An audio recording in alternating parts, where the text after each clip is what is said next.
ரொம்ப ட்ரை பண்ணோம். Sorry sir, he's past அவே.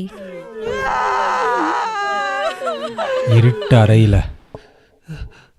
உங்கள் அப்பா அம்மா எல்லாம் உன்னை சுற்றி அழுவாங்க. உன்னால் பார்க்க முடியும், நீ பேசுகிறது அவங்களுக்கு கேட்காது. தூரத்தில் ஒரு வெளிச்சம், உனக்கென்னே வச்ச மாதிரி ஒரு வெளிச்சம்.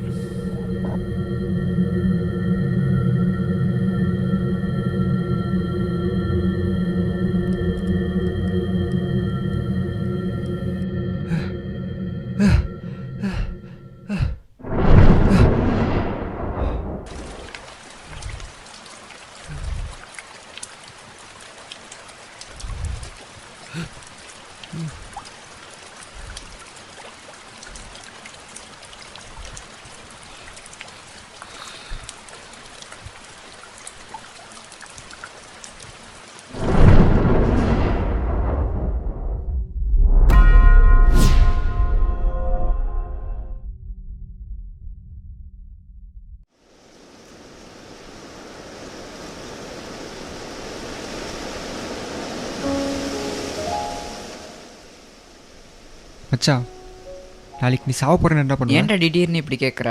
சும்மா சொல்கிறா. என்ன பண்ணுவேன்னா எனக்கு பிடிச்சது தான் பண்ணுவேன். ஓ,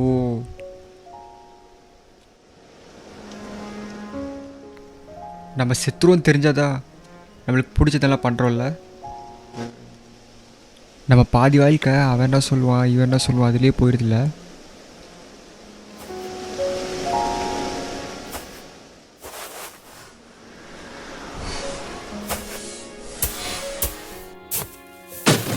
ஐயோ ஐயோ பா.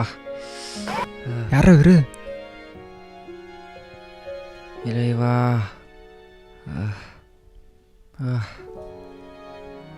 ஐயா ஐயா, யார் நீங்கள்?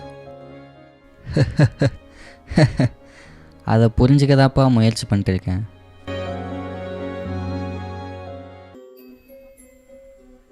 இங்கே பார், நான் ஒன்று சொல்கிறேன், நீ நல்லா நினச்சிப்பார். நீ உன் மரண படுக்கையில் படுத்துட்டு இருக்க. அப்போ உங்கள் அம்மா அப்பா உன் தங்கச்சி எல்லாம் உன்னை சுற்றி அழுதுட்டு இருப்பாங்க.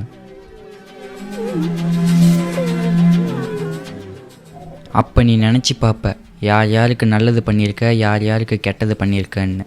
அப்போ நீ நினச்சி பார்க்குறதுக்கு ஒரு நல்ல விஷயமாச்சும் பண்ணியிருக்கணும். புரியலனால இல்லை, எனக்கு புரியலப்பா. நீ ஏழையாக பிறந்ததுக்கு நான் என்னப்பா தப்பு பண்ணேன்? எதுக்கு பிறந்தோன்னு இருக்கு இப்போ எனக்கு. அந்த நேரத்தில் நீ யோசித்து பார்க்குறதுக்கு யூஸே இல்லை.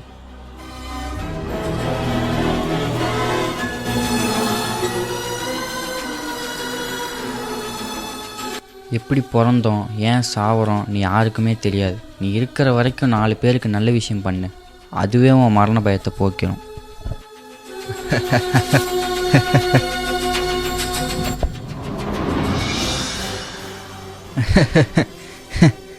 இதை சொன்னால் நம்மளை பைத்தியக்காரங்கிறாங்க. ஐயோ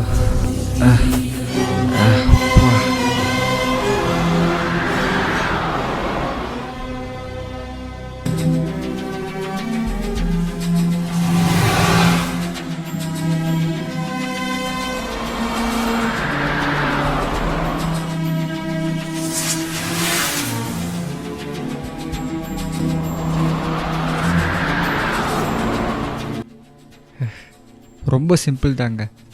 இருக்கிற வரைக்கும் மன நிம்மதியோட சந்தோஷமாக இருப்போம்.